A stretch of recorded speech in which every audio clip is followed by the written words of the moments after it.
um chifre na vida, levante a mão. Eu já levei. Eu já levei e é muito ruim. Principalmente se é amigo do Santos. Aí toma chifre mesmo, né? É, vixe. Zé da Gaia, o cantor do Guarda-Chuva. Zé da Gaia. Cadê o Zé da Gaia? Zé da Gaia. Olha! Por que eu tô aqui? Ué, ele saiu da banda? É lá, Zé da Gaia. Lazarento. Saiu da banda, não tá? Zé da Gaia. Por que você veio com guarda-chuva? Pô, tá chovendo, né, tio? Chovendo aonde? Meu Deus do Você céu. choveu aonde?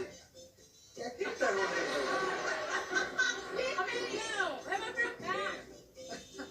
Por que você vai cantar de guarda-chuva? Chama o médico. Por que tá com guarda-chuva? A tua música tem alguma coisa? Tem, Ratinho. Então vai lá, então vai lá. Turma do guarda-chuva. Vai lá. Ah, o moleque.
Leva pra ele lá, leva lá, foi bem,